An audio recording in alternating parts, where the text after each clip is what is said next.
terrorisme cesse à NY rien comprendre. Alors que les motivations de Saïfoul Youssepov qui a tué 8 personnes à Manhattan le 31 octobre avec une camionnette bélier sont limpides et assumées, Daesh refuse pour le moment de revendiquer l'attentat. Pourtant, le terroriste a très clairement fait part de son allégeance au groupe djihadiste et a affirmé avoir agi selon ses recommandations. Originaire de l'Ouzbékistan, foyer islamiste connu pour avoir fourni un très important contingent de djihadistes à l'État islamique, l'homme de 29 ans n'a pas eu droit à son communiqué diffusé par l'agence Amaq. Un silence radio d'autant plus étonnant qu'il n'avait fallu que quelques heures pour que Daesh revendique les attentats de Marseille et New York, alors que les profils de leurs auteurs paraissaient beaucoup moins compatibles. À la gare Saint-Charles, c'est un toxicomane sans domicile fixe, âgé de 30 ans, qui a tué 2 étudiantes avec son couteau. Stephen Paddock est lui le sexagénaire armé jusqu'aux dents qui, depuis sa chambre d'hôtel, a ouvert le feu sur la foule qui assistait à un concert de country à Las Vegas. Le FBI réfute tout lien que ce dernier aurait eu avec l'organisation djihadiste, bien que celle-ci ait dévoilé la kunya, le nom de guerre de Stephen Paddock. Le silence de l'État islamique pose donc question, d'autant qu'il s'agit du premier attentat meurtrier ayant frappé New York et de surcroît Manhattan depuis le 11 septembre, symbole ô combien important dans la propagande et l'imaginaire djihadiste. L'écueil des revendications trop rapides, cela a été dit et répété. Daesh ne fait, a priori, pas de revendications opportunistes.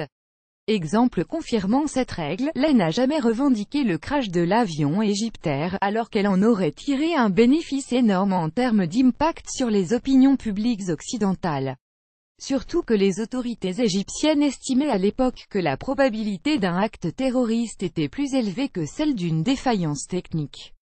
Autre caractéristique, la promptitude à s'attribuer une attaque. S'ils sont responsables, ils revendiquent presque tout le temps dans la journée leurs actes. Daesh est très prompt à revendiquer ce genre d'actions, surtout lorsqu'elles sont aussi importantes, expliquait à Challenge le spécialiste Mathieu Guider en octobre 2015, quand l'Ain avait revendiqué le crash l'Airbus A321. Une rapidité qui implique de nombreuses erreurs factuelles, que ce soit pour les attentats de Bruxelles ou de Paris. Selechi entame la crédibilité de ces revendications, à tel point que les soupçons de récupérations opportunistes ont amplifié ces derniers mois. Des soupçons d'autant plus forts que, à ce jour, aucun lien n'a été établi entre l'auteur de l'attentat de Nice et l'État islamique et que la revendication d'une attaque aux Philippines par l'IS est avérée mensongère. Reste que chaque attentat a son propre timing. Il n'y a aucune règle en la matière, expliquait à l'Aube le journaliste spécialiste des réseaux djihadistes, David Thompson. À titre d'exemple, les attentats de Paris ont été revendiqués le samedi 14 novembre en fin de matinée, quand il a fallu 36 heures à l'organisation djihadiste pour revendiquer l'attentat de Nice. Le contre-exemple des autres organisations djihadistes en revendiquant très rapidement, Daesh s'est exposé à la commission d'erreurs factuelles qui nuisent à sa crédibilité. En très grande difficulté sur le terrain, notamment depuis la perte de Raqqa, l'organisation terroriste a-t-elle dorénavant intérêt à soigner son image en prenant le temps nécessaire pour revendiquer un attentat avec davantage de précautions? Après tout, d'autres organisations djihadistes, notamment Al-Qaïda, ont fait preuve de prudence en la matière. En 2001, la revendication de l'attentat du 11 septembre était tombée près d'un mois plus tard, le 7 octobre. Plus récemment, il a fallu une semaine pour que l'attaque de Charlie Hebdo reçoive son officialisation par Al-Qaïda dans la péninsule arabique AQPA. Certes, les frères Kouachi avaient pris soin dès le 7 janvier de revendiquer leur appartenance à l'organisation, mais cela ne constituait en rien une revendication officielle. Pour cela, il a fallu attendre le 14 janvier 2015 pour qu'apparaisse Nasser Ben Ali Al-Anassi, un cadre d'AQPA, sur une vidéo de revendication. Nous tenons à préciser à l'intention de la nation musulmane que ce sont nous qui avons choisi la cible, financé l'opération et recruté son chef, affirmait-il, précisant que l'opération a été menée sur ordre de notre émir général Ayman al-Zawahiri et conformément à la volonté posthume d'Oussama Ben Laden.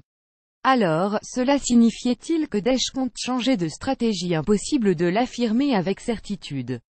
Quoi qu'il en soit, Saïfoul Youssepov a signé son acte et se dit satisfait d'avoir agi au nom de l'État islamique. Communiqué ou non, là est le plus important pour l'organisation djihadiste, en proie à d'importantes difficultés sur le terrain avec notamment la perte récente de sa capitale syrienne, Raqqa. Lire aussi l'image de Trump en France fortement dégradée un an après son élection. Blog l'Asie centrale et le Caucase, les autres pourvoyeurs de terroristes islamiques. Le Pen surfe sur l'attentat de New York pour attaquer Macron et sa loi antiterroriste. Pour suivre les dernières actualités en direct sur le HuffPost, cliquez ici. Tous les matins, recevez gratuitement la newsletter du HuffPost. Retrouvez-nous sur notre page Facebook. À voir également sur le HuffPost. Envoyez une correction.